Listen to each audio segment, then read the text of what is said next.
Yes, and here we go again. It's another vibration here.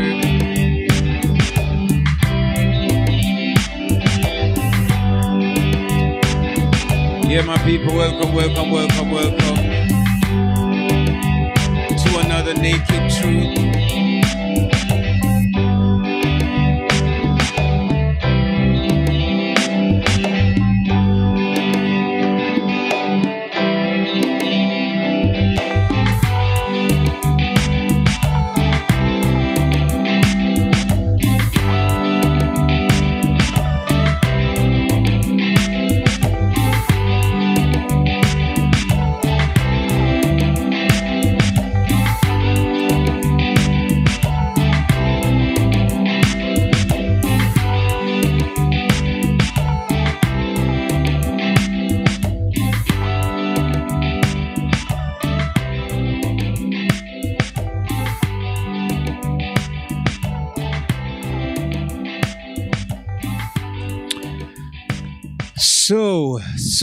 So we are back.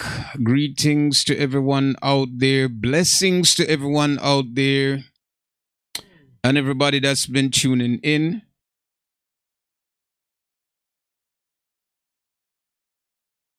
And definitely have to give thanks for the support. We definitely have to give thanks for the support. So here we are again today. It's another Friday.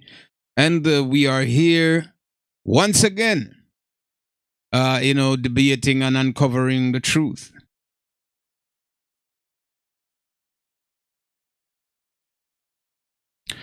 So I must say welcome to everybody out there that's tuning in. And it's 7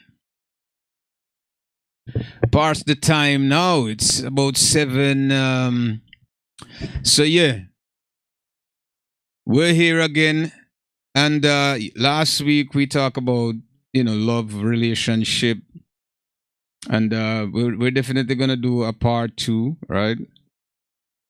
We're most definitely gonna do a part 2 to that, and actually I was gonna do that today, but I said we're gonna skip and let it go on and let that that video that we do, just kind of resonate with you guys out there. Let it ferment it a bit before we get into the other topics. So today's Bible, again, we're back to the great book. And we're at 15 now, segment 15. And we're back at it again. The great book, yes.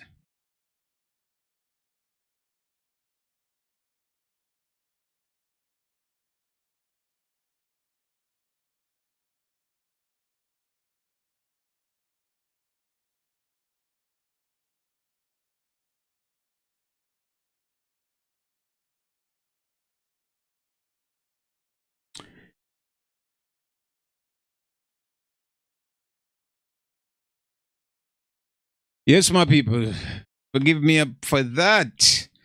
Yes, so we're back in the great book once again,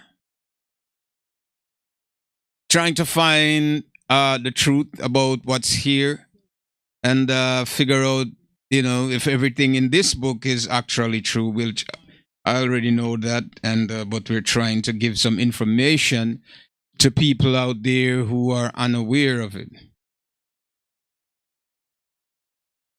So today's subject is Bible, and more Bible. That's what we're going to deal with today. As you know, my people, talking about this Bible, we're talking about a nation of people, right? We're talking about, a nation of people, right? That belongs to this book. Or this book belongs to them. That's what we're talking about when we're talking about Bible. First, we have to get that in our heads first. Who wrote the stories? The original story, not the fabricated one or the one that that's been exaggerated by the conquerors, right? So we're talking about the story, the true story that these people, lived, their lifestyle, their experience. This is what we're talking about when we're talking about Bible. We touch on a lot of subject pertaining to the book. Today we're just gonna get into the Antichrist, right? And people trying to get into heaven, because basically a lot of people want to go to this place. They don't understand how to get there or what it takes to get there. So, of course, we're going to deal with that. But as I said before, the history belongs to a group of people, a nation of people, ethnically connected to each other, genetically connected to each other.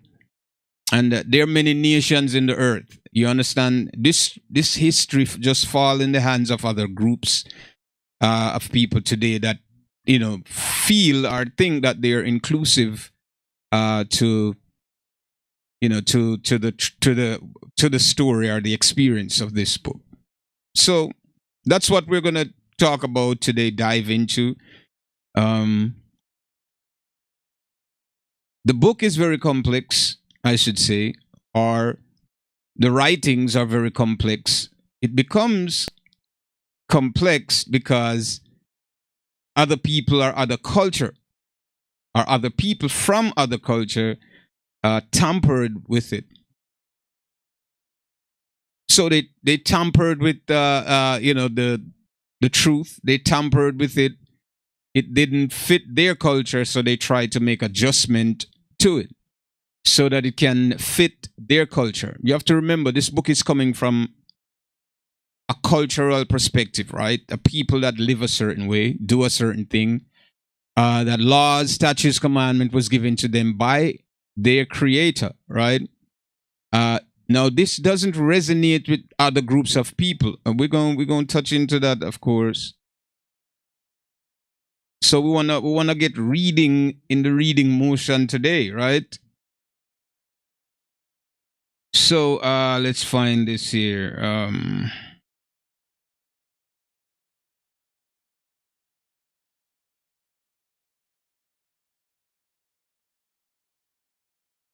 So let me just a second.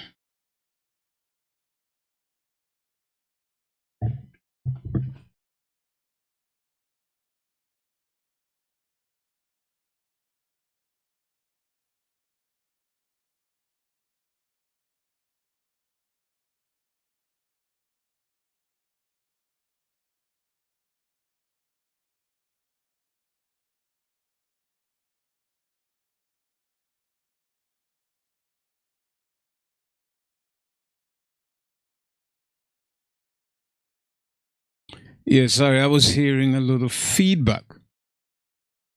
Yeah, so I'd check that out for a second. Anyway, so let's get deep into the realms of the book. So let me find why I speak about culture and what the culture and who the culture pertains to. Why I speak about that, because it's very, very, very important to know, right? It's very, very, very, very important to know about that. Okay, so I am going to let me find a scripture for you just to give you a context and what I'm saying to you so you can understand where the book is coming from. And because it's coming from such place, this we have to broaden our understanding of, okay, why, and get deeper into explaining, what it is. So, let's get into it. Okay, where is it? And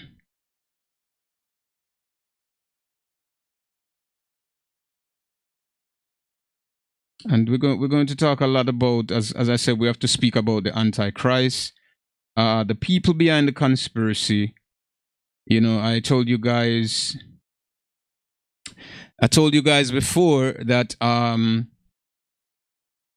what Christianity have done to to pollute, the idea, or pollute the truth about who the Hebrew Israelites are using replacement theology. And what they continue to do to support, and I'm talking about people, regular Christians. We're talking about the head. When we're talking about that, we're talking about the head. We have the supporters, right?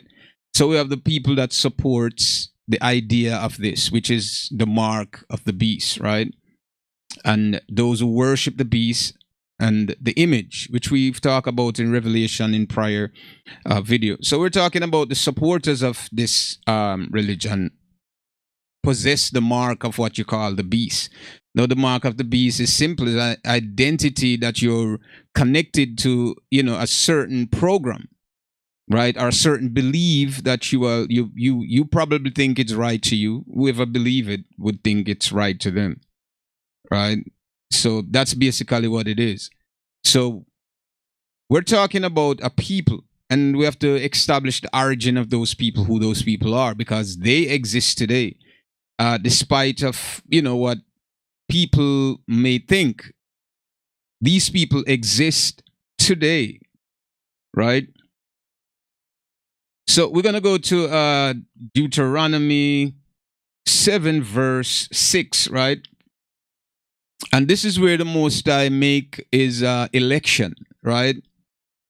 Right? He said, "Thou art an holy people unto the Lord your God." Your Lord, thy God, has chosen thee to be a special people unto himself, above all people that are upon the face of the earth. Do you understand this? Above everyone that existed on the earth, all nations that you may know today, and the new and the later one that would have came in, all living things that was on the earth, are all living beings that were considered people, human beings, all of them. There was a group of people or an individual that later on became a group that were selected out of all of these people. So say it's billions of people in Africa and Asia, and and the Most High went in and he took one person. When he searched the hearts of the many and realized that maybe these people are not, or they won't live up to what I expect. So he chose an individual from out of the billions of them. This person, he raised him up, he raised him higher than everyone else. He is God, he is the creator, right? He could do whatever he pleases. So this is what I'm telling you, Deuteronomy 7 verse 6, right? And when we talk about that, it gives you an idea now who the people are and why this information, or some of the distorted information in here, pertain to those people. He have chosen, right, these people, Deuteronomy 7 verse 6, right? Thou art an holy people.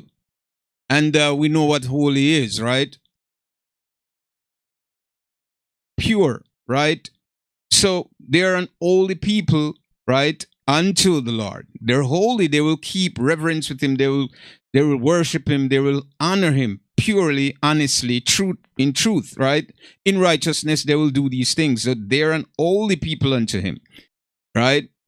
Above other groups that exist on the earth. I mean, these people are doing things, maybe not, living in a society where everybody's doing the same thing. Now, this individual or this group of people that were chosen out of the other groups, they were doing something different from the other one. They weren't doing the same or following the same trend.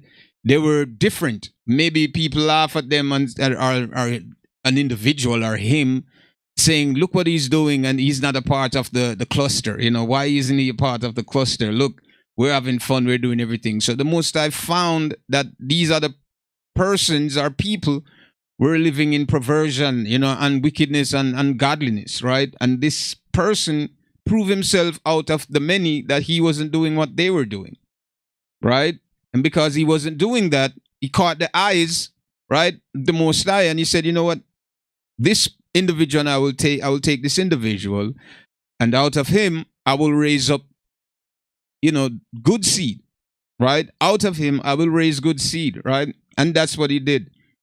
So Deuteronomy 7, verse 6, right? Thou art an holy people unto the Most High, right? They're holy unto him, right? So the Most High God had chosen thee to be a special, right, people unto himself. Now he took them, here what he said, a special people unto himself. He took them to be special because they're valuable to him, right? So he took them because they're holy and make them special to himself. Oh, I'm taking these. They're very valuable to me. I want to keep these things out of the many things that exist. This is more valuable. This is more special to me. So I'm taking this, right? So he had chosen them, right? Right? He made a decision, right? Among the other groups, right? And he selected who he thought or he knew within himself that would honor him, would worship him in truth and in righteousness. So he chose, and the Lord had chosen thee to be a special, sorry. I'm overreading here. Yeah, the Lord had chosen thee to be a peculiar. I'm saying special, as peculiar people unto himself. So it's a difference. So very peculiar means it's a distinction between things. They're different. They're not the same as the other group, right? Unto himself, above all, right, nations, right, that are upon the earth. So above everyone, you're very peculiar. There's a uniqueness about you. There's a difference about you, when the term's peculiar, So he chose them. And this is the origin of the people that were chosen, the people that wrote, right, their history down, that documented their experience, and it ended up into what this volume is today, right? So those people are the people that this book belongs to, right? Did you hear me? He chose them above all nations, right, that are upon the face of the earth, right? So there's a difference when he said peculiar people unto himself above all nation. Now, this is why we're going to go back and understand what happened now, where everybody have this book and everybody that reads this book feel as if they're inclusive to it, because there is a perpetrator behind this, right? There is a deception, there's a conspiracy behind this that led people to believe that they are inclusive to the custom, the culture of another person's culture. Now, everybody different. We've seen this. You travel from here to China, to Thailand, to wherever you want to go. You're going to see people doing things differently. Their customs, their culture, the way they operate, the things they do, the food they eat. You're going to see that the God they serve, right? You're going to see it in all other cultures. This don't belong in every culture. It belongs to a specific culture. The peculiar people that the Most High chose above everyone, this is their history, right? Not the whole entirety of this. Most of this is perverted, right? But the truth, right? The truths that's been hidden among the perversion, right? We're talking about that. It belongs to them. Now, why they had to change it? Because it doesn't go along with everybody's lifestyle. Why these people who took the information, the scrolls, and translate to what they wanted, why did they do this? Because it doesn't fit with their lifestyle. It doesn't fit in their culture. And if it doesn't fit, it's going to be confusion all the time. Why people would be confused when they read this? Because it doesn't make sense. A lot of it, you read it, you're asking yourself, but why does it say this? What is this?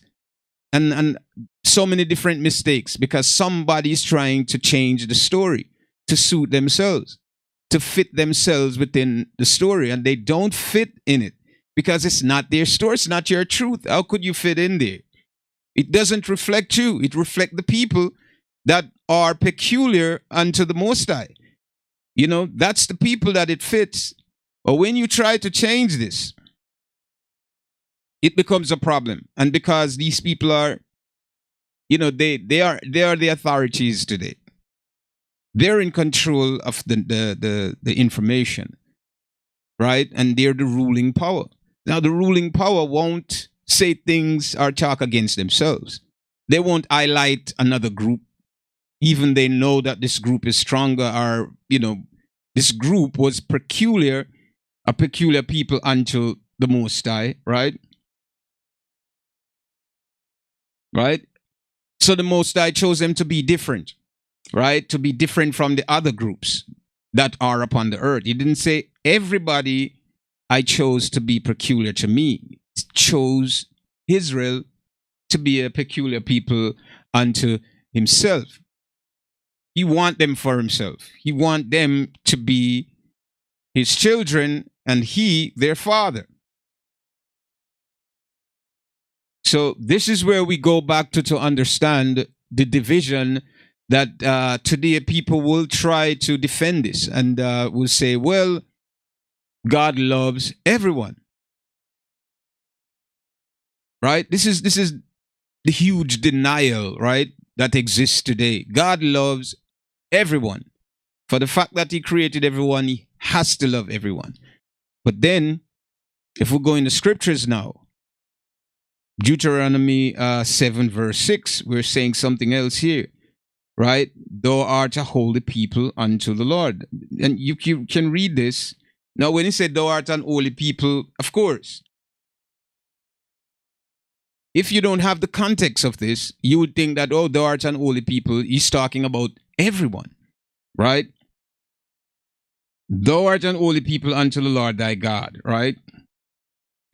The Lord thy God had chosen thee to be a peculiar people unto himself. Now, this is when it starts to divide the understanding of the first sentence, right? The Lord thy God had chosen thee to be a peculiar people unto himself, right? It's division now. Now we're saying peculiar people. Now what's going on? Now, above all nations that are upon the earth. Now there is a distinction there, right? Now we're saying they are peculiar unto him, right? Above other groups of people that exist. So they're different. They stand out, right? And this is how we this is how we're going to know where the story is coming from and who the story is coming from. And this is how we're going to define with our common sense that this book that everyone is teaching and telling other people that, oh, it belongs to everyone, we're all this, it's not. It's stated right here in Deuteronomy 7, verse 6. There was a people that was chosen above all people. Now, let's get deeper into, let's reaffirm what Deuteronomy 7 verse 6 is talking about. Let's try to reaffirm that a bit, right? Just to see, just to give you context of what, you know, what is there, right? So let's get into all of what Deuteronomy 7:6 is talking about. This is why the Most High punished Israel, right? It wasn't other nation or all nations that went into captivity. And if all nations went into captivity, who would have put them in there? You understand what I'm saying? So there's a different, how much we try to hide the fact that there is a difference between the people and we're not all the same, right? But because we've been indoctrinated with the idea of this, that this is This is ours. It belongs to every single living being on the planet, and the gospel should be taught to everyone. There's no way in this book that it ever said that.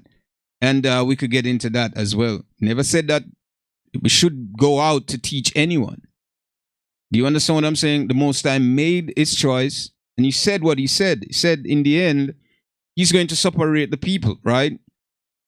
He's going to separate them. We're not going to be together. We weren't intended to be together at all. And if we were, we would have been speaking the very same language. There wouldn't be a difference. You're saying something else, and I'm saying something else. This is confusion, right?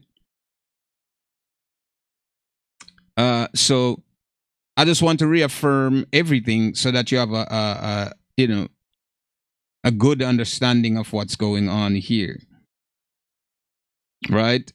Now, as I said before, we could say whatever we want based on our feelings and based on we want to be a part of what this is. Because, when you're going to history and you read about historical things and how people idolize these things today, and how they put these things, in these high in positions, you feel like you need to be a part. So everybody want to stake claim to certain historical things because they said, oh, this is me, this is it's coming from us. It's to prove, as I said before to you guys, low inferior, right, complex. This is what the problem is. Inferiority complex. This low inferiority complex is what's creating the problem when it comes to being honest, when it comes to talking about the truth, when it comes to give credit to people that actually did the work. It's hard for a person that felt inferior or feels inferior to give credit to someone else other than themselves.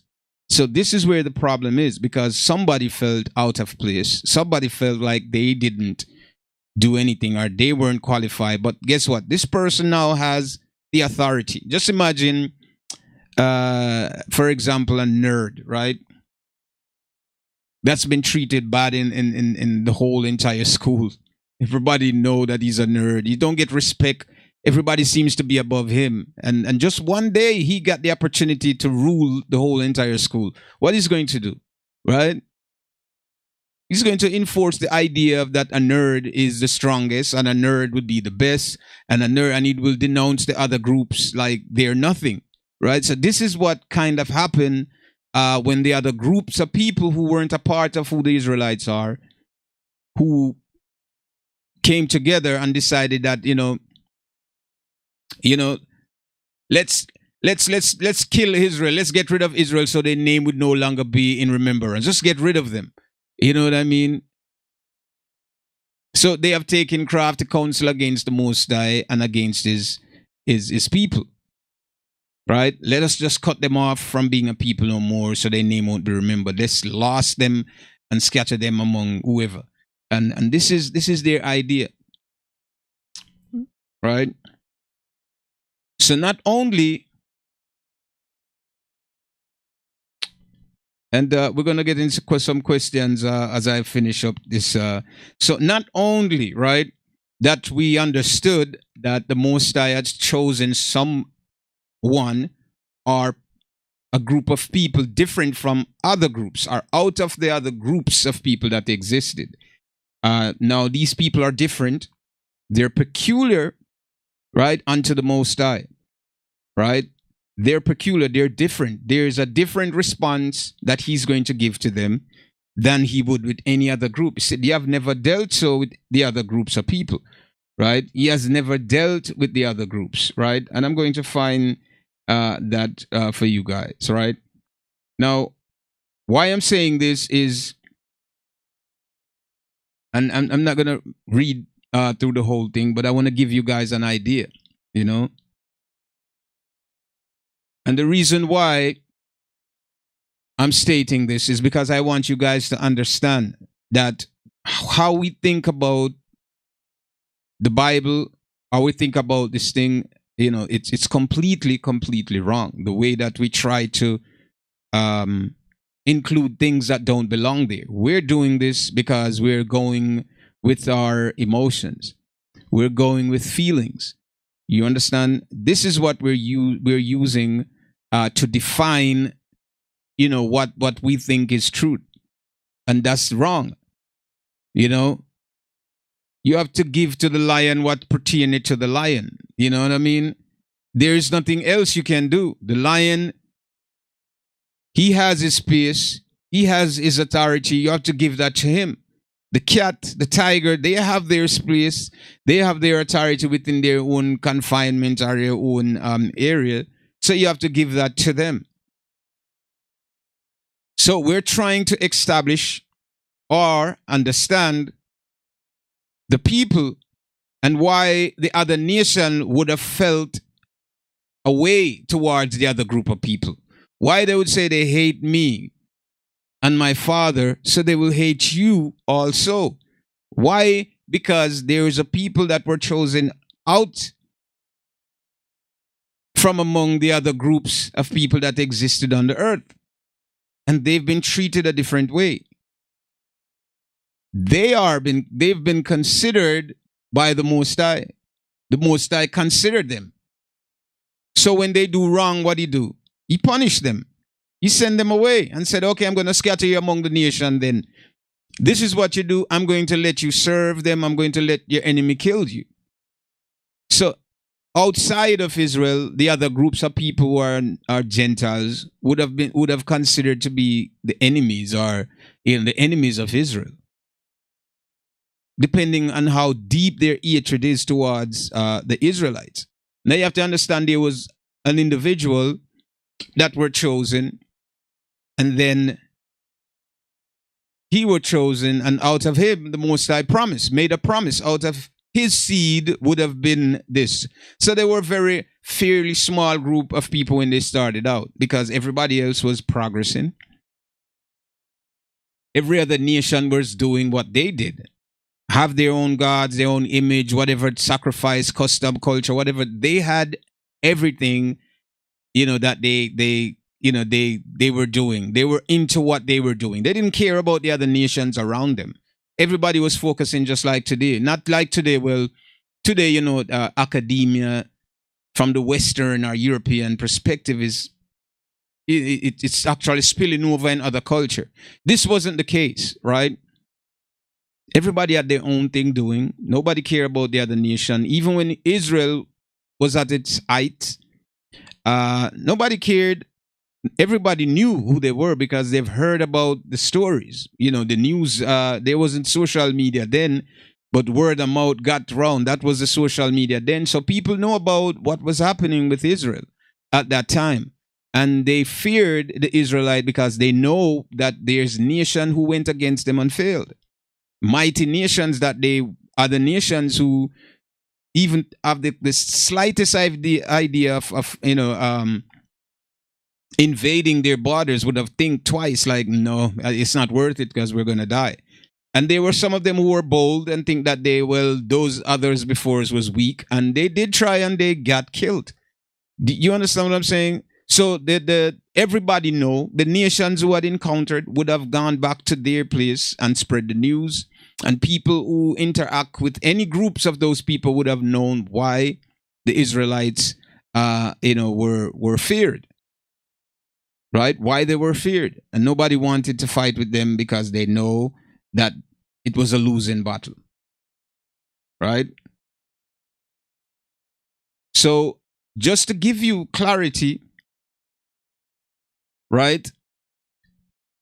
This is why I went to Deuteronomy 7 verse 6, where the Most High has chosen, right, a peculiar people, a holy people, a peculiar people different to himself, above everyone else. So these people are different despite of our feelings and, oh my God, why couldn't I be a part of it? And if you're not a part of it, and I'm talking about blood line, we're talking about family members, not conversion. Not conversion. The book even, tells us about if people who admire, right, the lifestyle, and they want to become, they want to sojourn, right? They want to live among the Israelite, that there are things that they need to do. They have to follow the law first and foremost, right? They have to follow the law, the statutes and commandment, right? And if Israel sin, it means that the people that are following the law, now that you're exposed to the law, you will be punished, right? So if Israel sin, whomever, strangers who sojourn among them, will be carried away in captivity as well. Now, because you're a stranger that live among the Israelites doesn't mean that you are an Israelite, because these people are connected by blood. Genetically, they're connected to each other. So it's a difference.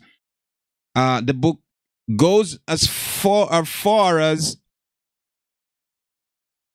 explaining that even these people who live or sojourn among them, right, that the tabernacle or the holy places, they cannot enter. They mean they're still considered strangers, right? Just like, for example, someone comes inside your house, you invite them in, and you entertain them in the space that, right, that everybody understood that this is the space for entertainment for strangers, right, who comes into our home. So the living room or the dining room would be the place of entertainment for that, right?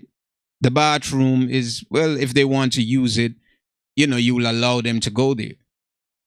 But they can't go into your bedroom, right? Your bedroom and other places inside your house. They're not allowed there.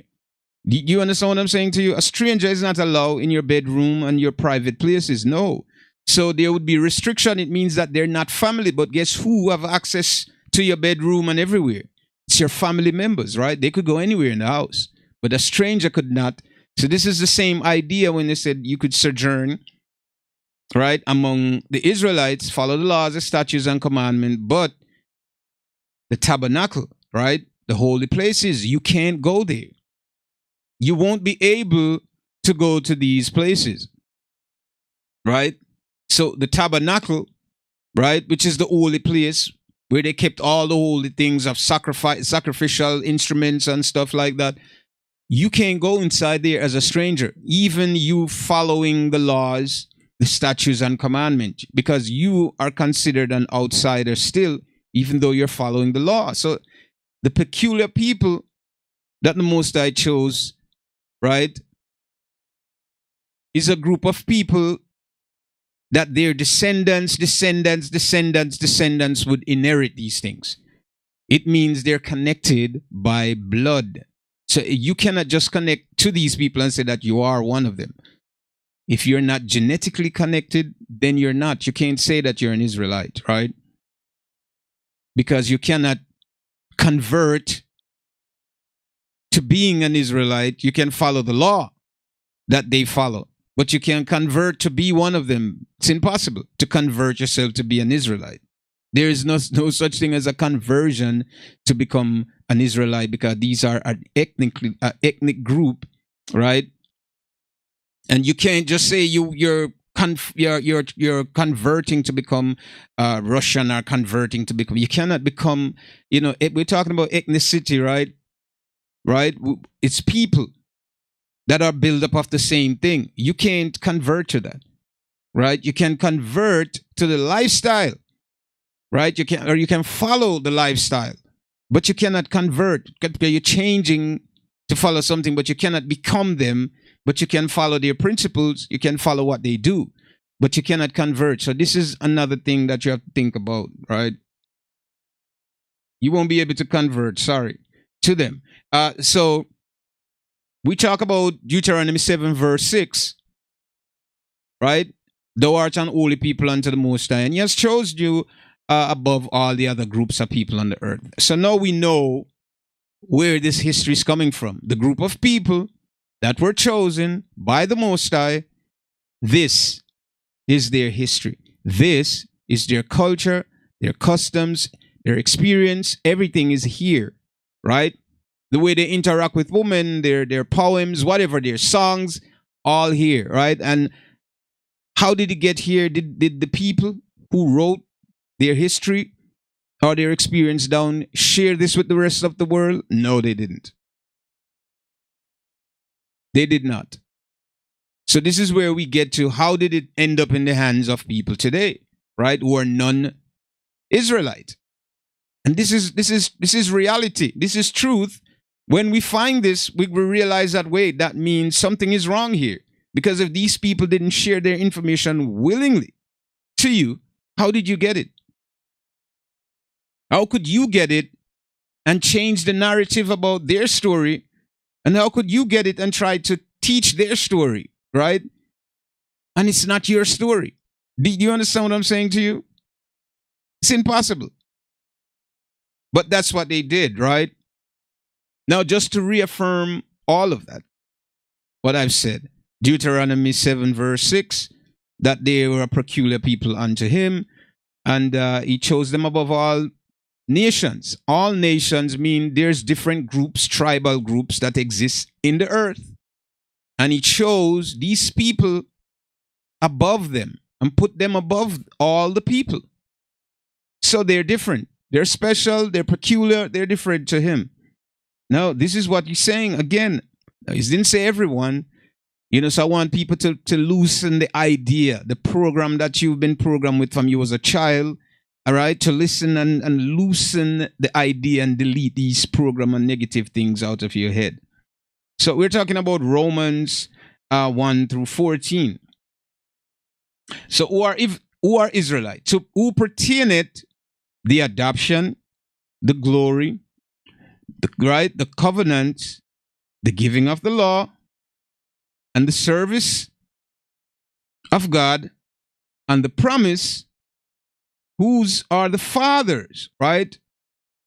And of whom, as concerning the flesh, Christ came. Right? Now, you understand that all the blessings, the giving of the law, everything pertains to them. Do you understand me?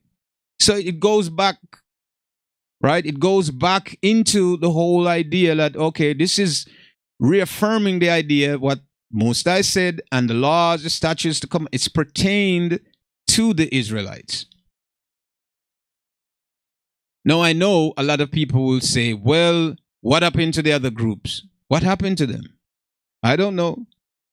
What happened to the other groups? If you're not an Israelite, then you have to find yourself. Now, the book says that you can sojourn. It means that you can learn the laws, statutes, and commandments. This is the only way you can even think of being around these people or having a chance to even settle within the area that they settled. This, if you're not following those laws, statutes, and commandments, you cannot do it. So today, when they said to you that the law and these laws are no longer exist anymore, someone is changing everything because they know why. They cannot live by these statutes and commandments. They can't. It's not a part of their culture. They cannot resonate with it. They won't resonate with it. It's difficult for them to accept that. They won't accept that. This is why the book keeps changing. This is why they keep revising and revising. And each time they tell, oh, it's a new revision. And every time they go through it and they find, okay, this sounds a way, we need to change it. And they will change it and say they use a different word instead. And all of this is to hide the truth. Because the ruling power are not the children of Israel. The people that are ruling today, they are not Israelites. None of the ruling power today are Israelites, or the people that were chosen, those peculiar people that are chosen by the Most High. None of them. So you have to understand why the ruling power today would want to change the story, would want to change the narrative because it doesn't include them. How could you promote something that you're not a part of it? You have to change it if you are the ruling power to at least they would find some evidence of you to say, okay, well, everybody, and this is why throughout the churches, they will teach you. And the governments, the ruling powers, they have the authority over the church. They issue the license, right? The rules, the regulation that needs to be followed in the churches. Church doesn't regulate that. The only thing the church don't pay taxes. But their service, right, is for the state. Their service and gathering, people to convert to that religion is solely for the state purpose. This is a business, not something that's going to redeem you. And these people know that. That's why they don't care. They do it because they know in the end, just like it said, the law, statutes, the giving of the law, the adoption, everything, the adoption, everything that we spoke about, all of these things, right, pertain to the Israelites, right? And to whom concerning the flesh that Christ came, even the Messiah that came for them. Now, if you read the Bible, it said, I'll raise up a horn in David, right, to save his people. That's what happened. Why did you think Christ said, yeah, I come but for the last sheep of the house of Israel? Why did he say that? Why would he make such a statement, right? I come but for the last sheep of the house of Israel, right? Why did you think he answered the woman and said, why take the children bread and give it to the dog, right? Why would he say that? Why would he say that? Because he came for a particular group, the same peculiar group of people that the Most High had to himself. Those people he came for, not the world, not everyone. He went among the Gentiles to teach. Now the Gentiles, this misunderstanding of scriptures, because I went among the Gentiles to teach, it means that I went to teach the Gentiles. So they'll use these tricks to, slither their way in, saying that, yeah, Paul went out to the Gentiles. When the Gentiles that Paul went out with, and when you read the full context of the story, then you'll understand who Paul went out with. All efforts was to retrieve that which was lost. So when Paul went out, he went out to the Gentiles, the people who were lost and thought that they themselves were Gentile. The Israelite that's been in captivity, that their parents lived there and died among the Gentiles, and their siblings or their descendant grew up within that society and believed that they are. Now, it's very simple. The same thing happened during the slave trade, right? Now in the 1400s, right? It's the same thing happened. They took people from Africa, they brought them here into the Americas. Those people that they brought here fought, some of them died, and their descendants are left here, right? Now, if the culture wasn't taught to their descendants, they didn't teach them, say, okay, well, this is the route that they took when they was bringing us here, and we have our culture still, and they were learning the same language. No, they lost everything. So now these new children are the offspring of these people that actually went through, the atrocities, right? The descendants, if they didn't, or if it wasn't orally taught to them, they wouldn't think, they wouldn't know whether or not they're from here or there. It would have been someone who were documenting or taking information down to really know that, okay, yeah, you guys came from here or there. So see, they're telling our story because we've lost, right? Or we've been discontinued from our heritage. Basically, it's the same thing. So you would grow up in America, our children would grow up as the generation, go down, and they would believe that they're American, right? They would say that they're American. It would be the same thing that happened in that time when the Messiah came. They thought that they were Gentiles. They only knew that they were because they've lost their identity. So when Paul went out to the Gentiles, it wasn't the other group that had no bloodline connection to the Israelite. It was actually Israelites who were scattered among them, who grew up, who were born among them and believed that they were Romans, who believed that they were Grecians, who believed that they were Persian. These were the people that Paul went out to, his brothers and sisters who are Israelites. And if you read, you'll understand this. If you read the scriptures more, you'll understand that, right?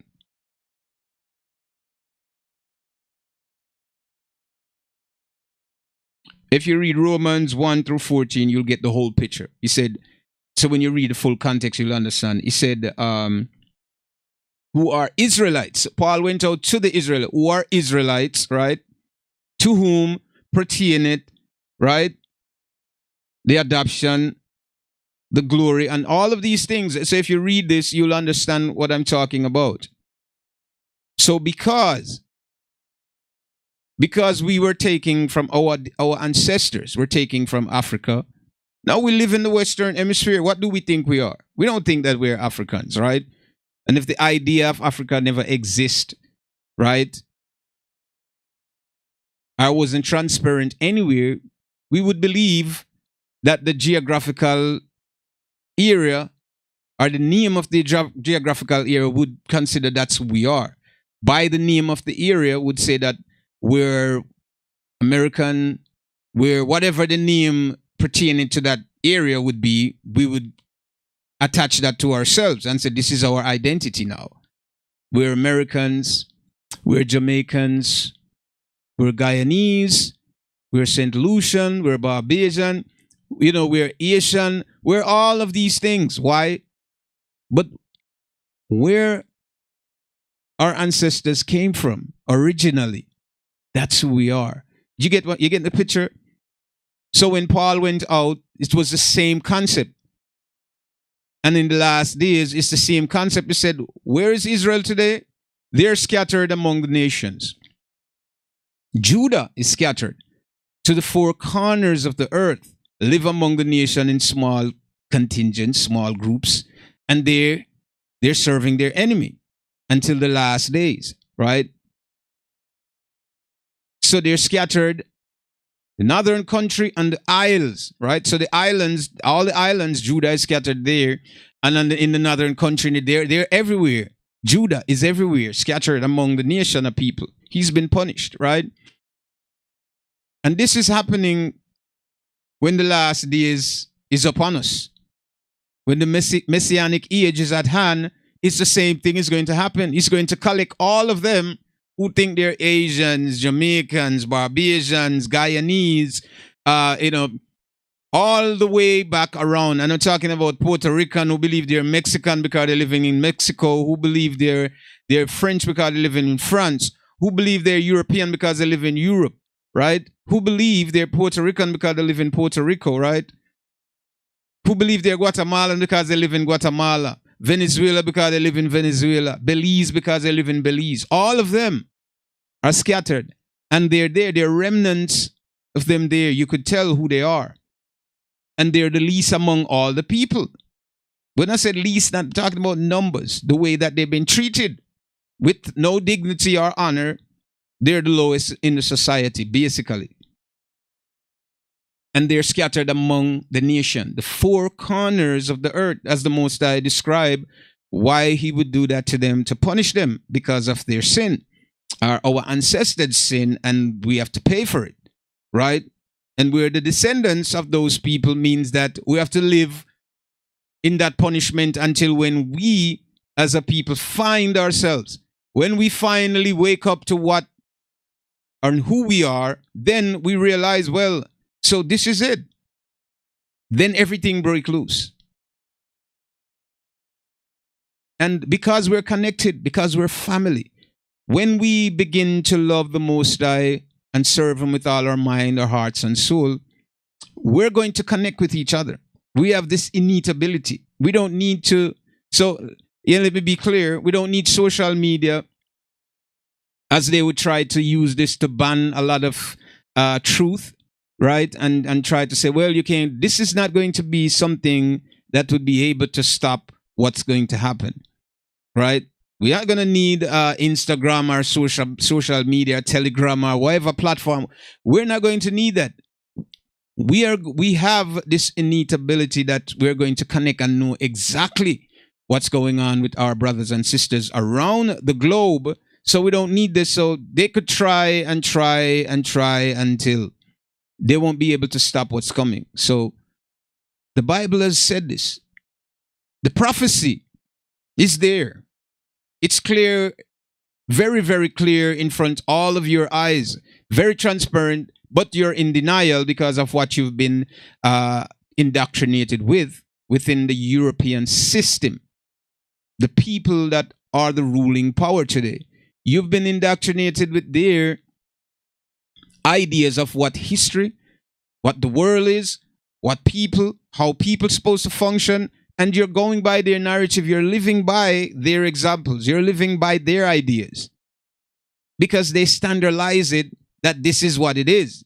There's no question because you have to go through their institution to learn. So when you learn through their institution, you adapt to this program. This program that you're getting, you don't know it's a program because you think it's a regular lifestyle. You know, it's regular. It's what everybody's doing it. So you got caught in it. You believe what they say, right? And they will send their professors and their archaeologists and whoever to come out to speak on their behalf to confirm their lies so that you who believe within their academia and their system would say, yes, it's true, it's true. You no longer would search for anything else because these men that you look up to, right? Because you say they're educated or at the top of their education, at the top of whatever their education level is. So you look up to them and said, yeah, they're smart. Who else can we believe? These men study for years, so they know what they're talking about. Who do they represent? Did you understand me? Who do they represent? So this is why, my people, you have to understand that Israel is scattered among the nation. They're not rich. They are poor. If you read Deuteronomy 28 through 68, I've told you guys before, you will understand what the curse, the blessings and the curse are. And you will understand how to figure out, because the Bible gave two descriptions, right? The blessings and the curse. And it explained what would happen. Now, because of the fact that the children of Israel, right, were conquered by the Romans. Now, we know that they're not in their land anymore, right? And if they were in the land, they would be prospering. The reason why you haven't seen any prophets, prophetess, the reason why you haven't seen any priests is because they are not in their land and they're scattered among the nation this very, very moment. And they're facing prosecution from all other groups of people.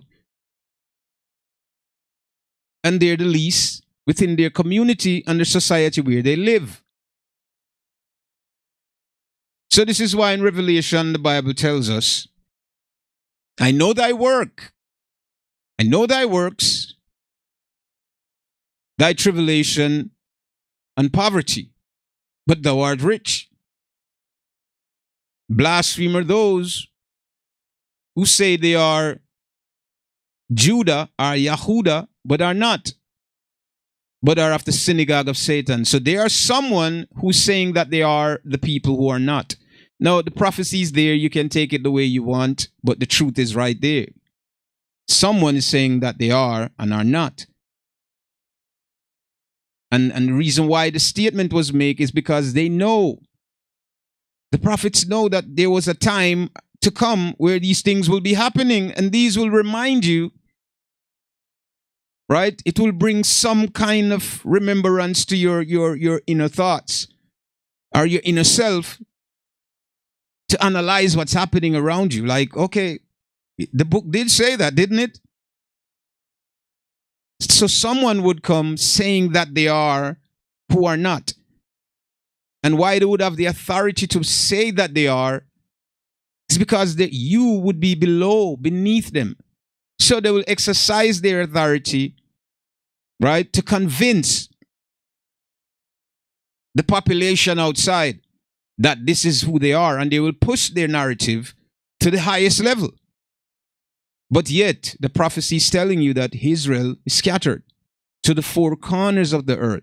There they are, and they are the tail. Even the strangers, Deuteronomy 28 through 68, even the strangers among you will be lifted up higher than you. You mean that the people that comes in within the places that you are under the enemies, right? They will be higher than you. You will be below them. And you'll be called a byword. And there you serve God, the gods of the other nations, right? That's what you've been serving. Which household from the slave or descendants of slave haven't you found this Jesus image in their homes? that they believe that this Jesus image is is God, and that's what it is. Which home haven't you found that it is? It's there. So this is why, my people, we have to understand what is truth, what is lies. And we're living today and we're ignoring. But these people, the Israelites, the stone that the builder refused, they said shall be the head, right? The very stone that were rejected and tossed aside. Just think about this for a second. Do you think that the Most High is coming back to save the rich and the people that live comfortable among the other people that are suffering today? We're suffering. We're going through, our tribulation because our defender is going to come and deliver us. It's like watching a movie, right? Where the bad guys will oppress the whole entire village and they will kill and rape, and then one person rise up and defeat all of them and bring salvation to the whole entire group. This is what's going to happen in the end with the Israelites. Their defender is coming to deliver them out of the hands of their enemy. It's written, it is written in the book, the very book that you read and you praise so much. Israel will be delivered and their enemies will be destroyed. Same thing like the very movies that they emulate and they make off of these scenarios or these history or these moments. You're going to see the same thing. You understand me? You will see the same thing.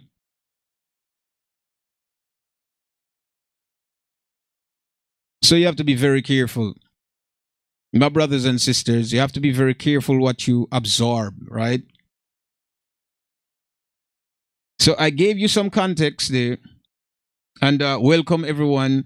I'm kind of get caught up in and greetings and greetings and greetings and good evening, good night, and blessings to everybody that's tuning in and that learning with us here. So I gave you a breakdown from Deuteronomy 7 verse 6 to Romans 14. Romans 1 through 14. So now you have an idea to go and read for yourself to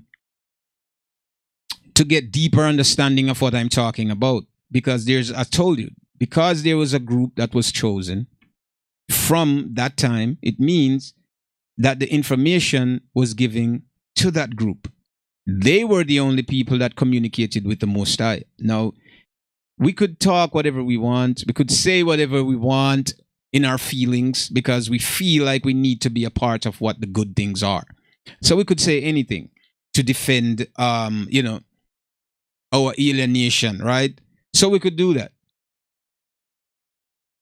There are many nations now that are very devoted in their religious beliefs. Many. How many prophets have you seen since you're in the earth? How many of them have you seen? Prophets that went around healing people and teaching God's word. And when I say teach, I'm talking about teaching you about the statutes, the laws, the statutes and commandment. And not only that, they have the ability to command the sun to stood still, like Joshua did, and to heal the blind, leprosy that exists still, and people who died, resurrect them from the dead. Who have you seen in this time, from the time that you were born, from the time of your conception in the earth? Have you seen that with all these people who claim that they're religious and they're righteous? Have you seen any of that? Because you can't see it, because the prophets and the priests and all those people that you read about came out of the root of Israel. They're not of the other nations, so you won't get that. These nations that you think are that think that they're a part of what this is. It won't happen. Sorry. It never happened. You will never see that. You will hear they talk about things of the past, but none of the present. They can't show you present day that there is a prophet who went around and healed the sick and let the sick walk and let all of this, like you heard about the prophets did in their time. Because Israel is not in their home. They're scattered among the nation. And only the Israelites Our prophets. There's no other nation outside our prophets. The only prophets that you read about came through these people. These are the Most High used prophets to speak to them. He will rise up men within Israel, right, and give them authority to talk to his people that he chose. So the prophets will only come in Israel. The prophets that you know about is only in Israel. The priests are only in Israel. There is no outside priest or outside prophet anywhere else. They have to be Israelites.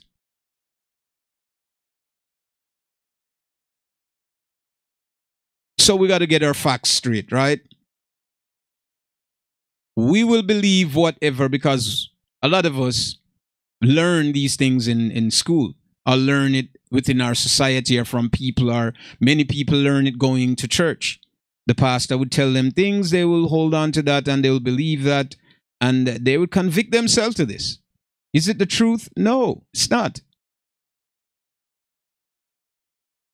The pastor should be teaching you about the laws, statutes, and commandments. Yet they told you that there is an Old Testament and a new one, and that the new one replaced the old one. But yet the Messiah that they claim is Jesus and that he is God, right? Power of the Trinity and all of this nonsense, right? That they claim that he is God and is the power and he's everything. And however they try to twist this idea for people to believe that, and that he's the mediator between God and man, and there's no way to get to God without him. You know what I'm saying? And this is what they would teach in the church. They would tell you, oh, you need to go to heaven and everlasting life. They never teach you about the laws, the statutes, and commandments. But the Messiah said, if you know Moses, the same people that they're trying to entitle, saying that he is the Messiah, which is this Jesus person, saying, oh, well, you know, he said, if you knew Moses, you would have known about me. Moses wrote about me. He said, you think that I came here to change the law? No. Not one tit, not one tot. The law will be changed until all be fulfilled. Everything have to be fulfilled. That means there is a beginning and there is an end. And as long as the Israelites are in captivity, that means the fulfillment of all of these things are not yet.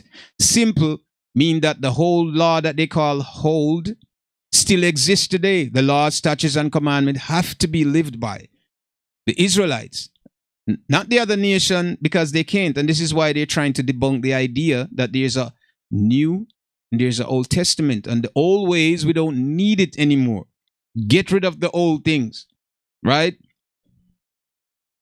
But they didn't tell you that they were the ones who separated the information when they translated it, right? All the information was there, and they separate the information. One, Rome translate the first set and said, this is too much. We don't need to put this. It's giving too much information. So you know what?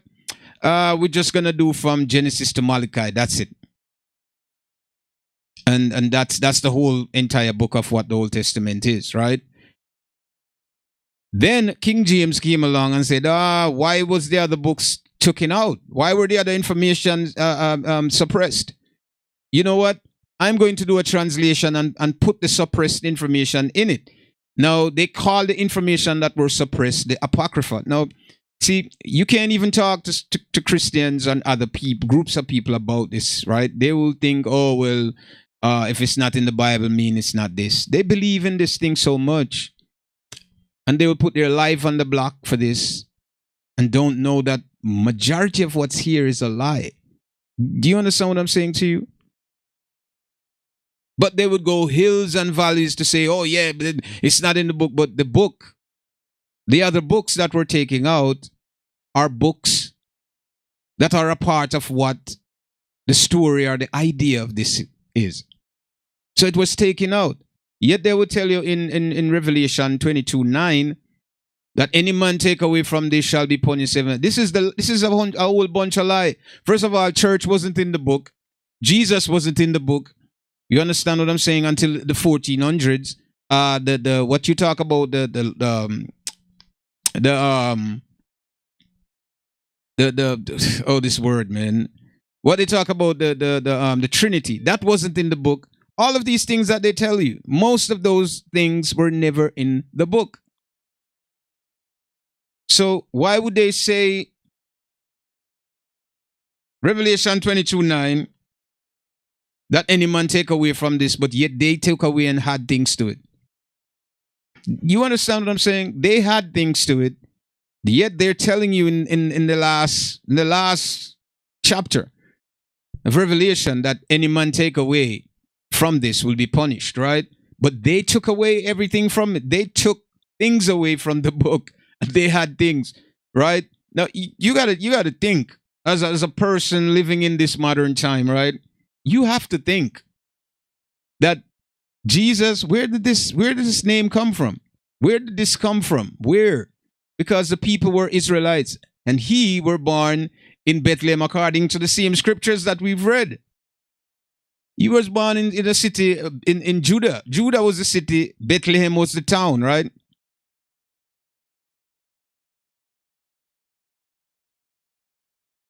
Right? This is where he was born. That means he was an who? A Israelite. How did he get this name?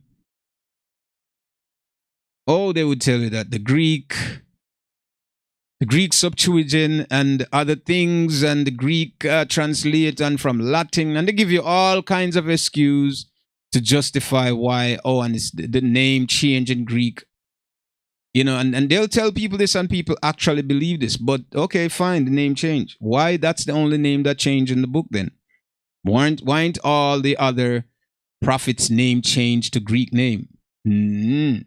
Didn't change. None of it changed. The other prophets, their name remained the same. Just the most important one name change, right? Doesn't make sense, does it? Doesn't make any sense. The very important of all the importance, his name changed. The other prophets, their names remain, right? Didn't change. Oh, wait a minute. Some of the prophets' name did change to European names, right? But the ones that are not important remain their name. Go back to Habakkuk. Go back to the genealogy and read for yourselves in Genesis. You will see where the names relate to what the language were. And as it come to the important characters, their name change into other groups of people. Come on, it's ridiculous. And this is why you have to read with understanding. You need to read and read with understanding, or you won't know what's happening. You just fall victim to the lies and the conspiracy that's happening, because there is a conspiracy. You don't know this. What happened to Israel every time? What happened to them? When they find their God and call upon him, what happened to the nation that the Most High found Israel, right, in their captivity? What happened? How does he deal with those people again? He killed them, right? Destroy them. What did he do? What did he do in Egypt when he went there and said, release the people? What did he do to the Egyptians or the Kemites? What did he do to them? He said, okay, you're not going to release them. I'm going to kill all your firstborn. What happened? There is nothing good that's going to happen to the nation when the Most High come and find his people in those people's possession. He's going to destroy them. Don't you think that the leaders of today know this? Don't you think that? Do you think they would allow, what they're doing is trying to delay the inevitable, right? Do you think they would allow the truth to go out, or for people to know the truth about what's happening? Would that defeat their purpose? It would, right? They want to rule and be on top. So it would defeat their purpose to say the truth about what and who these people are. They won't. And why would they suppress these people? People would ask that.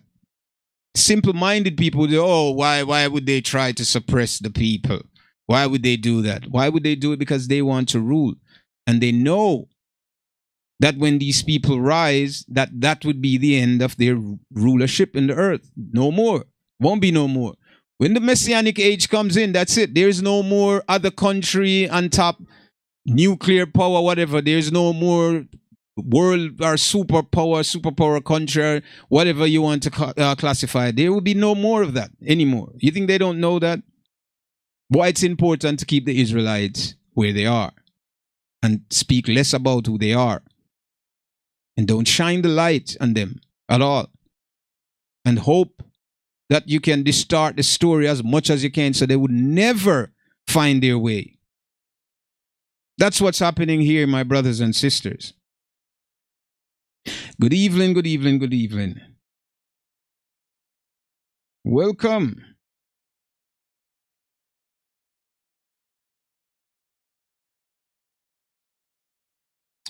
Okay, Black History Month. Okay, I'm gonna get to that, but let me answer some questions up here and then go down. Are there any scriptures say the law of God was given to all nations? No, most definitely not. As I read in Deuteronomy 7 verse 6, explained that there were people, thou art an holy people unto God, right? And he has chosen them to be a peculiar people unto himself above everybody else. So he has chosen these groups to be a peculiar people to himself above all other groups. That means none of the other groups mattered to him. The people or the individual that he chose at the time was the only person that mattered to him. And this person was peculiar, different, unique in some way. They were chosen above everybody else that were here, right? So there is no scripture that the law was given. It was only given to the people that he had a promise with, right? You know what I'm saying? It's like if you're a woman and you promise to marry somebody and you promise to be with this man, that's who you promise to be with. So you give your promise between you and that individual. You didn't give your promise to 10 different men in 10 different nations, unless you did that somehow secretly and you were just going around doing that, right? But we're talking about the words of the Most High, right? There is no other nation that the law was giving to. This is why Israel was the only nation that were taking into captivity each time they transgress the law. And what is transgression of the law? Transgression of the law is what? That's what sin is. Sin is transgressing the law. So they are the only people that sinned, and because of their sin, they will be punished for it. That's why they were cast out of the land, not because they were following or living by the law. Somehow they broke the law and were doing other ungodly things, and the Most High punished them for it. So the law was given to other nations. You know, he said he's going to let other nations take them and kill them, and they're going to die by the enemy's swords, because that's their punishment for transgressing the law. They died. The very people that are peculiar to him, that he loved, he killed the wicked of them. The wickedest of them, he's going to kill them. Remember when, if you remember during Exodus, when they were going through the wilderness, right? And they were crying for food, and he fed them, you know, manna, right? Manna fall from the sky. And, you know, those of them who wanted manna eat, the rest of them cry, oh, we want meat. They wanted meat, right? So he gave them meat. And when they finished, ate, he told the other one, he said, okay, now that they finished, he said, the fattest of them, kill them. All of them. And that day, do you know how many people died in Israel? This is how the Most High deal with his people. When they say, "Oh, he's so loving and he's caring," and this is the emotional, the emotion. These are words flicking from off of people's emotion about what they think the Most High is and how he operates within their emotional state or within their emotional consciousness. That's not how it is. He said, you know what?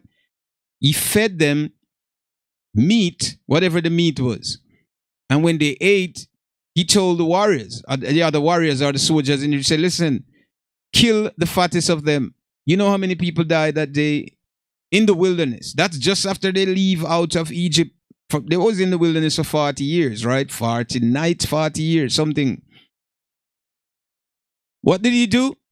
He killed 10,000 of them died that day in Israel. Say, that day, 10,000 men died in Israel.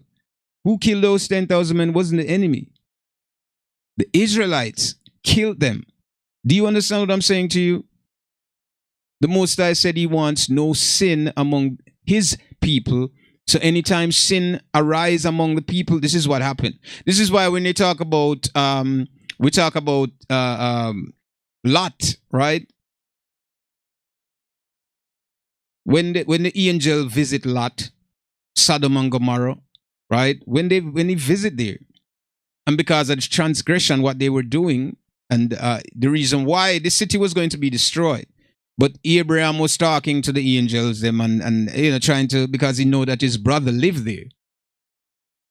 So he went, he said, okay, if one righteous person, will you save the city? If two, he started from probably 10, counting down, trying to ask to see whether or not, if they would destroy, because his relatives are there, living there. So they went there to see what was going on, to destroy the city. And they went, and these men had their eyes on the angels when they came. Even Lot went out to talk to them and said, listen, take my daughter, they're virgins, take them and do, whatever to them, instead of these men, but they wanted to deal with the men. So the angel tell Lot to leave with his wife and family, and he destroyed the whole city. So this was Sodom and Gomorrah, right? And his wife, I guess she wanted to look behind her, and she turned pillar of salt, according to the story. So when we talk about, when the Bible tells us in Leviticus, man shall not lie with mankind, woman shall not lie. These are real strict laws that were passed in Israel. This has nothing to do with the Americas. That's nothing to do with France and the modern world as we view. That's nothing to do with this country and their law and this culture and what they support within their country. Because this Bible is not for America, right? This is not for this country. The laws that are written here weren't for the people in America. Do you understand what I'm saying to you? Or in Europe or other countries. It's for the Israelites and these people, because this were stolen and now it become publicized around the world. People believe that they're inclusive to it, but it's not their law, right? It belongs to the Israelites, and this is how the Israelites live. This is their law, that if someone who like another man comes within the community, he should be put to death. This is what the Bible says. It's not talking about the laws in America. The laws in America support men and men together, women and women together. It's two different places. But we're using this as a weapon to justify whether or not homosexual supposed to be or not supposed to be. In Israel, they're not supposed to be there. Among the Israelites, because that's the law among them. That's the law among the Israelites, that women should not defile themselves with other women, and men should not do that either. And if they do that, then they should be put to death. Those are the laws in Israel, among the Israelites. Now, this is not the law in America. And this book shouldn't be brought up when we're talking about things in America, because this is not American history, right? This is not American history, right? The church or the Protestant or the Catholic who stole, and the Romans who took this book and translated it and tried to use it as a manual for their religious purpose, has nothing to do with the very things that are written here. Even they pervert a lot of things here to put themselves in the book. But this is not their story. This is not their history. This is not their culture. It doesn't fit with them, but they use this. They will use this. They go as far as using the words here to justify their actions and their doings. Because everybody knew that the Israelites were the ones who had the connection with the Most High. They're the one who could summon the Most High. They're the one, if they get together right now and call upon His name, that He will respond to them. No other nation can do that. So that's the problem. So definitely not, the law wasn't given to any other nation besides Israel.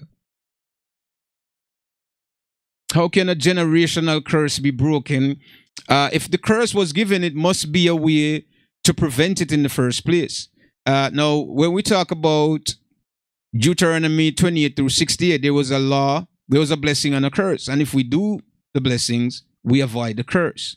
Now, if, right, we break the blessings, the curse will inherit the curse. And if we inherit the curse, How to get back is to find our way back to what the blessings was, correcting whatever mistakes we made. And this is how we would get back and break whatever the generational curse is to go back to the way that we were before, we inherited the curse, is to go back to how we used to live, what we used to do, and this is how it's going to be broken. So this curse that's upon the Israelites, right, and what would happen to them, and how it describes everything. There's a description of everything in the book. You know exactly, and all the scholars and people know who the Israelites are. The common people tend to follow, not follow, but being misled, by those people in high positions, or people who know the truth, are able to manipulate the minds of the common people and tell them a bunch of nonsense, and they believed it. So the curse will be broken as the book explained. Love the Most High with all your mind, your heart, and your soul, right? Love your brother as you love yourself. Imagine that. Christian society, like this country that they say is a Christian society, and Christians supposed to be the highest moral standards, right, that people should be living by. Yet, in their law, they have never passed that. They have never taught that you should love your brother as you love yourself. Just pay attention to how this society function and the other societies around the world. Because I'm telling you, brothers and sisters, this is not theirs. And because it's not, they don't want to live by this. But they will use this, right? They will speak with their mouth good things about this as if they're a part of it, but they're not, right? In their society, they have never passed law from this book. No, they don't care about this book. They would have passed all the laws here, because if they're God-fearing people, why aren't the laws in this book within the society? Why they don't allow you to teach this in school? No, because if we do this, we're going to correct certain things that would later on be a mistake, right? We're going to teach our children how to live together and become one, and the world would be at peace. So we can't teach this in school. We need criminals because we want to open prisons, right? We need thieves, so we want to starve the people so they could go out and thieve, and we can create crime so we can lock people up and put them behind bars. We need to do these things. We need divorce lawyers because we need people to divorce. We need to get them married and get them divorced. So we need people to study to become lawyer so they could work for our system and continue to maintain our system. This is all what it is here. None of these laws will pass in any society that you know today. The only society that would uphold these laws is when the Israelites go back to their home and go back to their land. They will pass these laws among their people because this is necessary among their people to keep them holy, right? To make sure that they walk in the straight line when they're dealing with the Creator. So they have to follow the statutes and the commandments.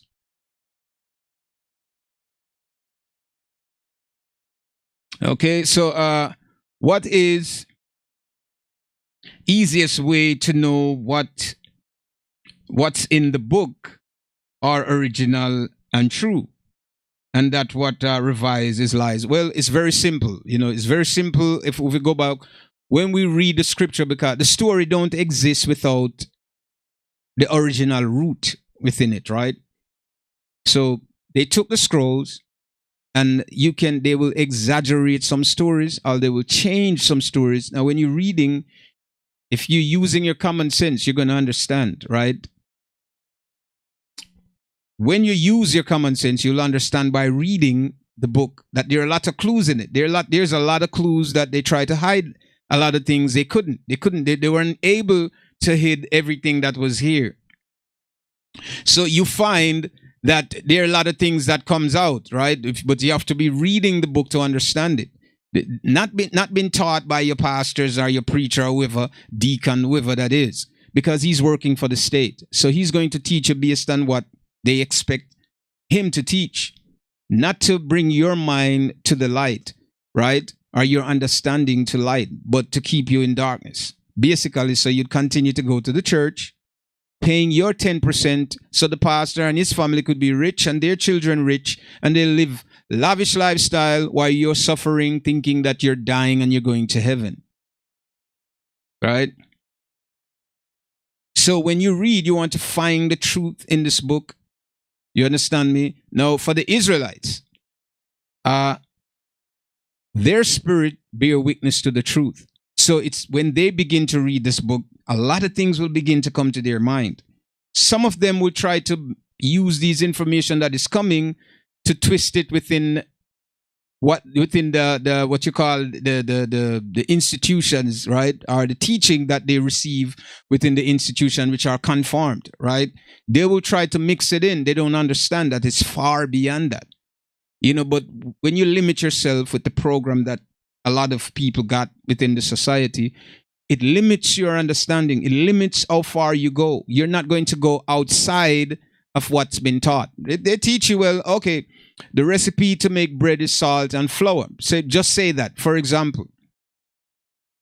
And this is what your great grandmother did. Her daughter did it. Her daughter did it, and down to you, right? All of them did it. Nobody questioned what it was. Everybody followed it because who set that rule? It wasn't the creator who set the rule. No, it was who? Men that formed their society set these rules and said, this is how bread's supposed to bake, salt and flour. And nobody questioned this, right? So we're trapped for thousands of years, dying generation after generation following this, until one person come and did something different. And when he did it, he stand out. Everybody say, oh my God, he did something different out of the rules. Geniuses, right? And people that make an impact, those are people who broke the rules that were set, or the standard that was set by these men. For example, Usain Bolt, right? They said a person could not break 10 seconds, and then a black guy come and break it. So their scientists who studied their people had to go back and restudy, now say, okay, well, black people break 10 seconds, right? 10 seconds. And nobody could go sub 10 or whatever. Now they start to talk other things, scientists. A tall person, a shorter the person is the more faster he could run. And I'm giving you examples, right? And then this tall person came along, right? Who doesn't follow the rules. Now just think about it. If Usain Bolt came and said, okay, well, a tall person can't run 100 meters, so I'm not going to do it. But what he did, right? He didn't follow their rules, right? He followed his natural ability that was given to him by the Creator that has no limit on what a man can do. Do you understand me? He followed that. And what he did, he triumphed, right? He accomplished things, right? He surprised everybody, even the scientists who standardized the idea that only short person now have to rewrite what they say. You get what I'm saying to you? They have to rewrite everything now because they're setting standards, right? Limiting your thinking due to the programming that you're receiving from them. It limits you here. You learning from a book that was designed, that was written by them, has all the information that you need just to sustain your programming. You can't go outside of it. Only when you go outside, you achieve greatness. Once you're inside of it, you're stuck. You're just in that loop, following the pattern.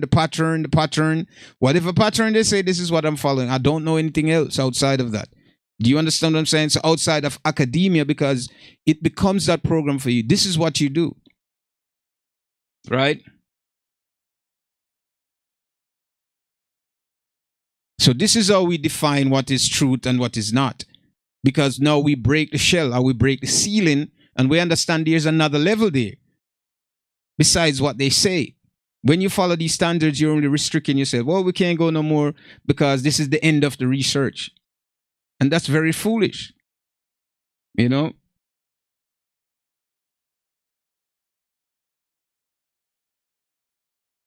So you're going to get certain truth when you read the book and you understand in depth what the information is, right? You're going to read where the Most High is, where the Messiah come and said, he come but for the last sheep of the house of Israel. And then later on, you're going to hear the story change, right? Now, this is the first story. I come but for the last sheep. This is the first words that were said. Now, later on, when you find that the very words that were said in the beginning, it's been challenged by a new idea. Now you know that someone is trying to change then they're saying now that the Messiah lied about said he come for the last sheep. He's here for everyone. So everything else that would change as you go up or go further now, then, this is the idea of men and how they think, right?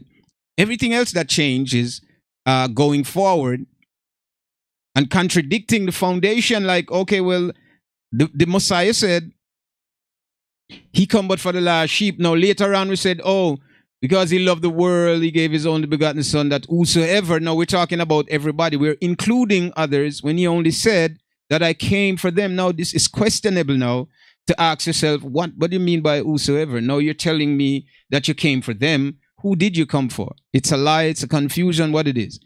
It's not a confusion. It's just that they're trying to change the story to incorporate themselves in it because they're not in it, right? This is how you're going to find out what is truth and what is not. So when the original person speak, you have to believe that, okay, this is what was said in the beginning. Now, what changes later on to contradict what was said in the beginning? Someone, right, is trying to change the truth. And it's difficult for a lot of people to see this, but when you read and you use your common sense and understand, you will see definitely what it is. You see clearly what it is. So the truth, they would try to distort the truth each time, but when you go back, put the book away and put everything away, right, and begin to look within yourself, you start to understand things different again. Reading the story. Because if you don't find truth within yourself, or find truth without being a part of what this program is, then you don't know what's going on either. Right? You don't know what's going on. So you have to understand, this is very deep.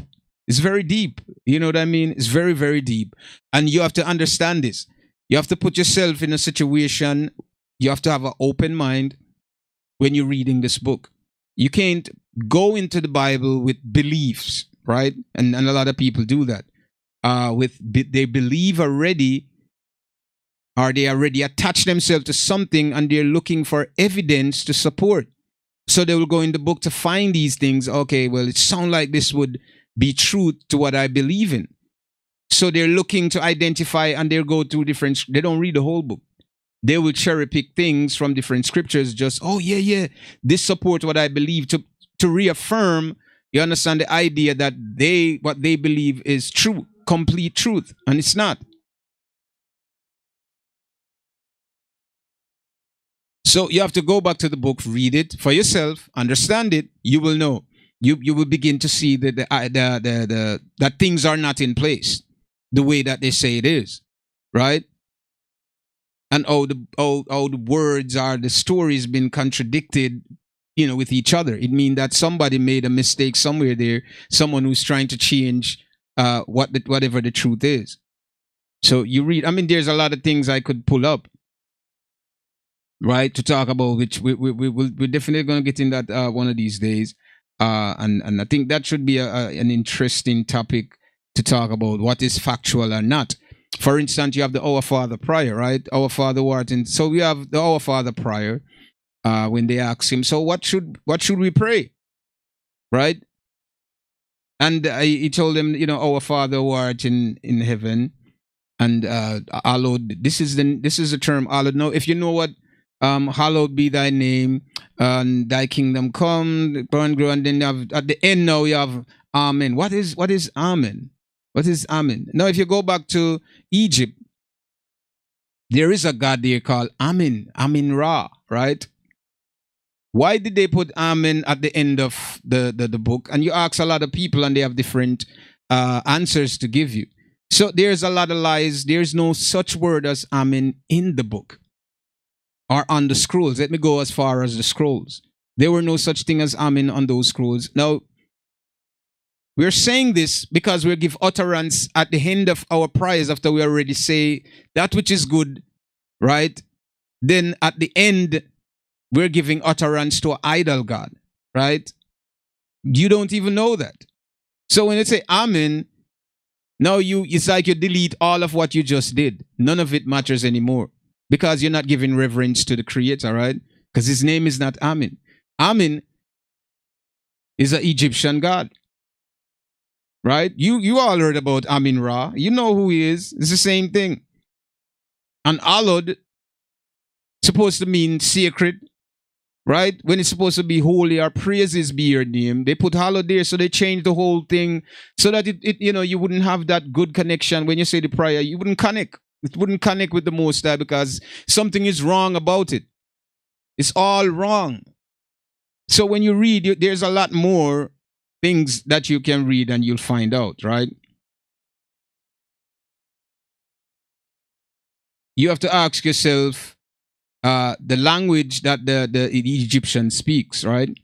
What language was it, right? Did Moses understood the language of the Egyptian? As he grew up as a child there, maybe he adapted to the language, right?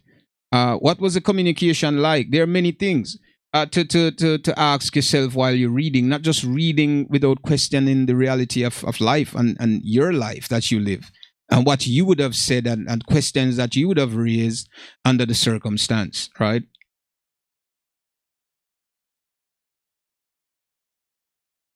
So it's very easy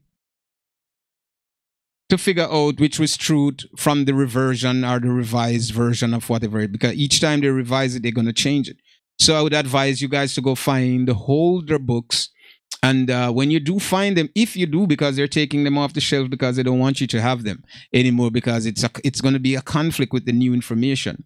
So you won't find older Bibles no more unless somebody has it long in their homes and they're throwing it out. Pick it up. And when you read and compare it, you're going to say, wait a minute. But what happened to this information? Why it's not in the new version? You know what I mean? So there are a lot of truth that is out there. You got to find them. Yeah, well, no, you said, but he said, Jacob have I loved, but Esau I've hated. Does that still mean he loves everyone? Exactly. The Most High don't. First, in the beginning, when he said he chose Israel, and he didn't chose the other people, he showed you that he have favor for one, right? And he don't have it for all of them. He's showing favor to a group of people, different from the other nations, right? And not only that, he said later on, when Esau said, 2 manner of people will be separated from your bowels, right? That was Rebecca when she was pregnant with the twins. 2 different people shall be separated, right? So there's 2 nations of people that will be coming from Rebecca, not the same people, even though they are brothers, because that's a concept, right?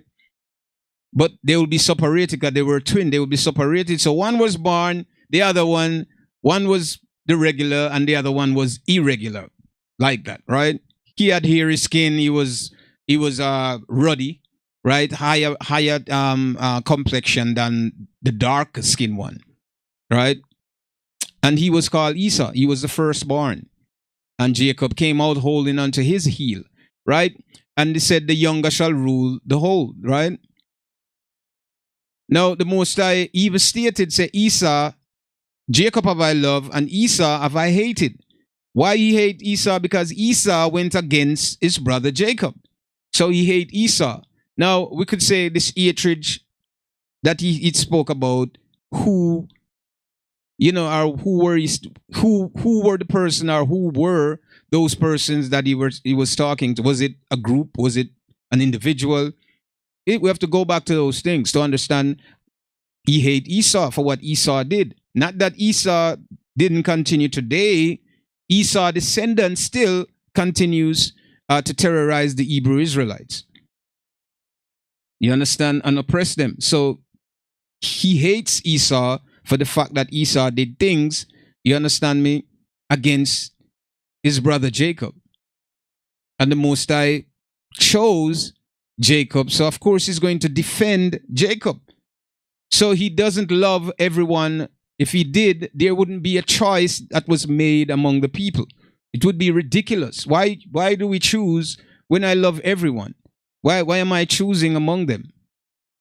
So he don't love everyone as what the pastors and the preachers will tell you in church. No.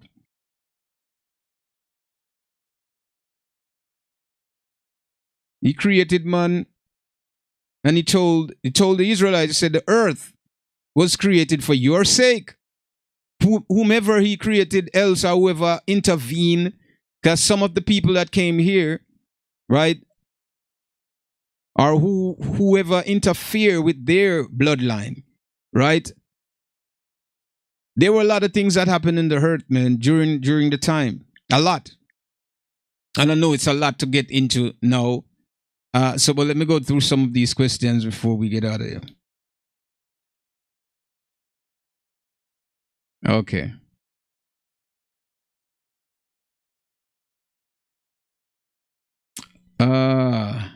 Okay, so this is the other one. What do you do? What did you do in Black History Month? Any event? Not really. Black History Month, I don't really celebrate those things. Black History Month. I mean, that's what they give black people, and the history that we know begins in America as slaves. So I don't ascribe to that, and I think black people should stop following that. Talking about Black History Month, history. We're descendants, right, of our ancestors who came from the what you call the west coast of Africa, right, which are Hebrew Israelites who were taken by ships into the New World, right? That's what happened to us. Our history is not in America, and it doesn't start here. We had an experience here in the Western, and the Bible spoke about it clearly, spoke about what would happen to us when you shall go into Egypt again with ships. Where I spake unto you, you'll see it no more. And there you shall be sold unto your enemy for bondmen and bondwomen. No one shall buy you, right? There shall be no might in thy hands towards your enemy. You can't stand up and fight them. They will always win. They will kill you. You'll be murdered. You understand? You'll fight and you'll die. You're not going to fight to deliver yourself. This is what he's saying to you. Haven't you fought? Haven't they fought in Haiti, in Jamaica, in Grenada, and the other places? Yes, they fought. Have they won? No, you haven't won because you're still in the same predicament that you are today. Haven't they fought in America? Yes, they fought. Did you win? No. Didn't you build Black Wall Street, Rosewood, and many other communities throughout the United States? Did you succeed? No, you're not going to succeed. Why? Because the curse is upon you. For wants and need, you shall get all things from who? Your enemy. In wants and in need of things, your enemy shall be the one that you have to look to for everything. The clothes that you wear, did you make it? Did you weave the cotton and make the material? No. Who made it? Your enemies. This is the land of our captivity here in the West. People need to realize that our history doesn't begin here, and we need to know our history. Majority of our history is contained here, in this book, right?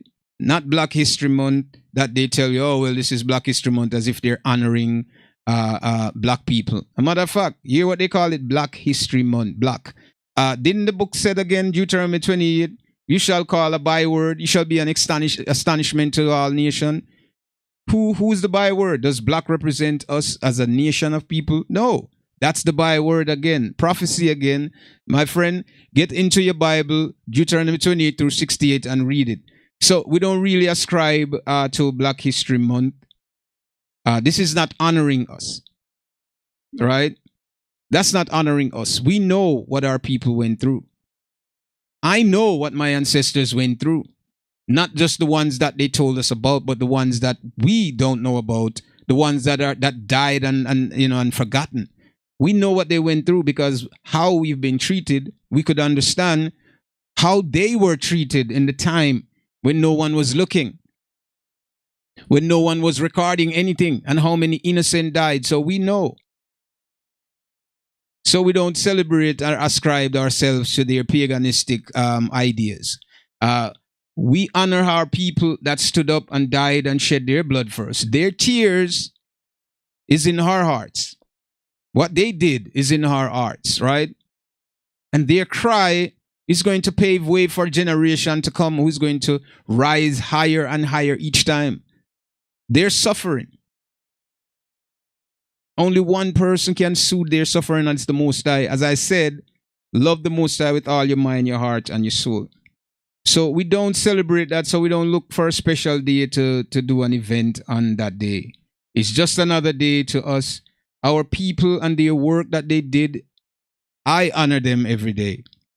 And so should you guys. You should honor what they did for their sake, for them, because they were the beginning of us, right? It's their struggle that give birth to us. It's what they went through, give birth to us. We're here. It's because of them why we're here. We came from them, and because of their ancestors before them, why they were here. How could we forget that?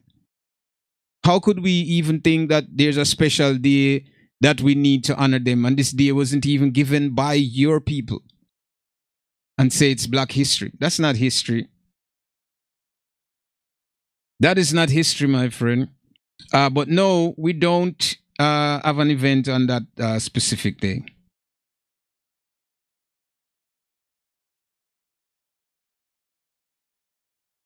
Okay, is that story really happened, or just tell people not to do such thing?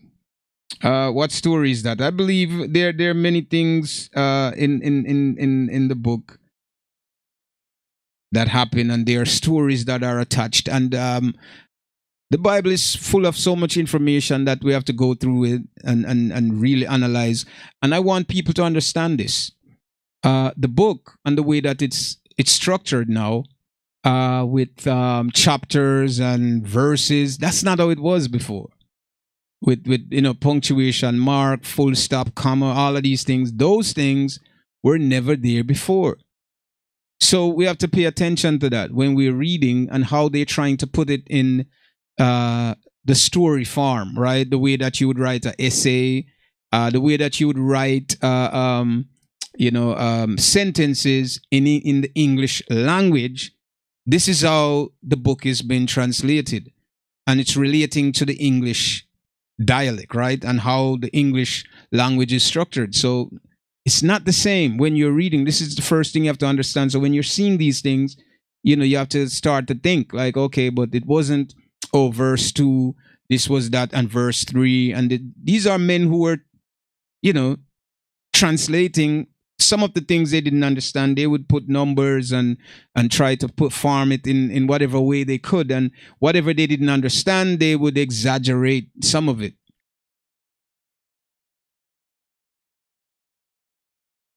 So we have to go back, if we really want to know what the truth is, we definitely have to go all the way back to get a deeper understanding of it. So there are many things that happened, and there are many things that didn't happen. And reading the book and studying it is going to give you that understanding. We have to, the blood of our ancestors and their spirits is within us. We are our ancestors. What changes we need to make, it depends on us. As I said, we could settle, and we could absorb the program that they program us with, and we could say, this is what it is for me. I love this lifestyle here, and I want to live and die here, and leave our children to inherit, their space on the plantation, because this is what it is here. This is a plantation. You get up in the morning. What do you think? What do you think? You have to go out to work. What do you think they're going to do? Allow you to work and save all of that money that you work? No, we're going to take taxes out of it. We're going to diminish your paycheck. We're going to diminish this because we don't want you to save anything. I want you to have enough just to buy food that would last you for 4 days, so that you have to, on the 5th days, you have to go back hustling again to make more money. Right? There shall be no ease. Right? The ground beneath you shall be iron, and the sky above shall be brass. Shall be no ease, my friend. You would have to get up, and you have to find your way. Think about what happened to your ancestors that time on the plantation, working from sun up until sundown, and how they were treated. Imagine how you've been treated now, right? How you've been treated in the years that you complained about abuse from the authorities, and everybody turned a blind eye as if they don't care, they don't know. And technology change some of it. And even when technology is still there, they still do it. You understand? The prophecy is above these technologies, and they will force to do things whether there's camera or not. The prophecy, my friend. My brothers and sisters, the prophecy has to come to light. Technology is not going to stop it. So the phone is not going to stop it. Cameras out there is not going to stop it. So we have to understand that.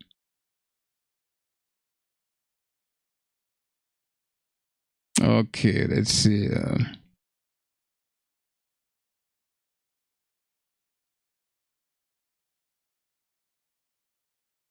Yeah, so anyways, we have no, Mr. Mime, there is no event on Black History unless that day, fall upon a Friday where we're here doing something. Otherwise, there is no special day that we do. We can talk about our leaders that came and had their vision of what freedom should be for us. We could take any day to celebrate them, and we could talk about them because they're important. As I've talked about them, not just that day coming, I've talked about them all the time. Whenever I'm having conversation about history, I've mentioned them because they're important, to our existence right now. So I've mentioned them because they are important. I've honored them because that's where we're coming from. I never forgot who they are. So I don't need a reminder, as many people might need to be reminded of who. And this is why we become lackadaisical here within the society, and we just sit down carelessly doing everything that the enemy says. And we don't want better. We just want inclusion. That's it. I want to be a part. I want to have the best house, the best car, and I want to have this lavish lifestyle like I see. I want to emulate the European culture and style, what they do. I want to do it. I want that. And you're going out and you're going through their institution is to get, actually, that's what you're chasing, their dreams. So my people, get into your book and read it. A chapter a day, 2 chapter days, you know what I'm saying? Read it. A page, 2 pages a day until you finish the book, and try to memorize and understand what you're reading. Question the things. Do that. Go to Deuteronomy 28 through 68, right? Read Deuteronomy 7 verse 6, right? To get an understanding. Read Romans 1 through 14. I want you to go and read these things and try to get, understanding of and I would prefer if you read from beginning to end, but if you need some idea of what or who the people are, then you go to Deuteronomy 28:68, read that, and you will see for yourself who the Israelites are today. And these people are very important. And for those who are non-Hebrew Israelites, who are non-Israelites and are Gentiles, you need to know who the people are as well, because your ancestors have surely lied to you. You understand me? So you need to know the truth about who the people are, because the end time prophecy, it all has to do with these people. You don't want to be on the wrong side when that time comes. Again, my people, it was a blessing to be here talking with you guys as the time has come to a closure. We thank you so much to everybody that is with us, came in the chat. Do remember, your questions is very, very, very valuable to us. So if you can leave your comments, whatever question you have pertaining to the Bible, Christianity, we deal with many different topics on this program as last week, We were talking about love and relationship, and that was part one. We're gonna definitely do a part two. Elaborating on marriage and what marriage is. So yeah, we're gonna definitely talk about that in a part two. Yeah, but we have to get back to the Bible because this is very substantial for us. So we have to teach our young ones, and give them hope, give them the light so they could navigate them way through life. So definitely want to thank everybody for staying with us, and I hope you guys learn something from what's been said here on the Naked Truth.